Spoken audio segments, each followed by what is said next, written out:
Hello and welcome to the MAC weather page for this Wednesday, February 11th. And you can see temperatures quite a bit colder out there this morning. And again, I apologize for the voice, the old upper chest cold taking its toll on me here today.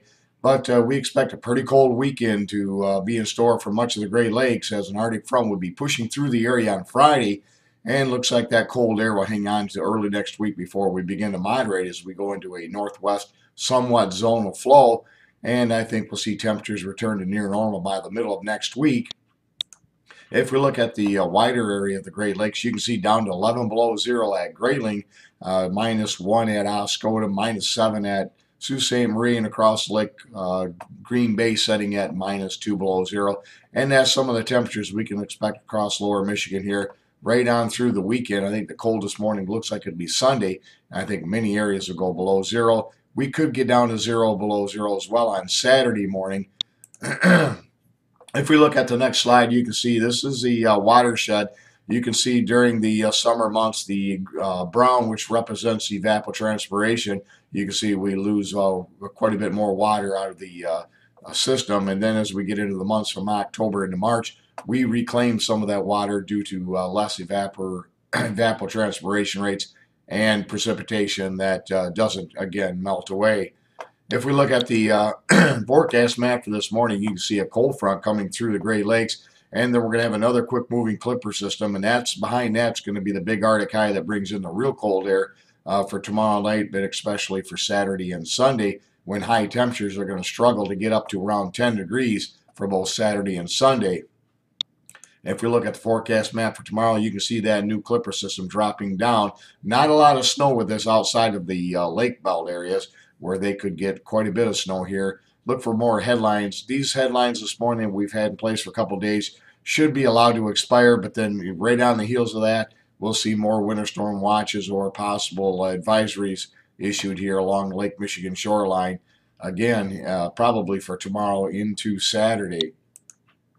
And as far as the WPC's snowfall expected over the next 72 hours, again, mainly confined to the lakeshore areas, especially across Lake Erie and Lake Ontario. And if we look at the 6 to 10 and 8 to 14 days, if you want a little bit mild air, there you go. We got much of the nation expected to be a little bit warmer than normal. I don't expect this to be blowtorch warm, but certainly it will be up around or above normal, and that could mean snow, rain, or snow, or a combination here as we go through later next week into the following week. And you can see as we slide it down to the 8 to 14 day outlook, again, much of the country above normal with above normal precipitation from Texas into New England, including the Great Lakes. And again, some of that could be in the form of snow. A lot of times when the cold retreats, we can often get some pretty significant snows here in the Great Lakes, especially during the month of February. And you can see the latest Southern Oscillation Index now positive against the Bay State. That usually is a good indicator that we're going to have ridging here across the Great Lakes and the eastern U.S., which generally is going to be in warmer temperatures. But we do expect a big crash in the SOI as we get towards the middle of this, or early to middle of next week. And then that'll probably signal some very cold air coming in about 10 days. So as we get into the last part of February and to begin March, we expect things to become quite cold and quite stormy. So do enjoy the 5 to 7, 5 to 10 days of fairly mild weather coming up beginning later next week.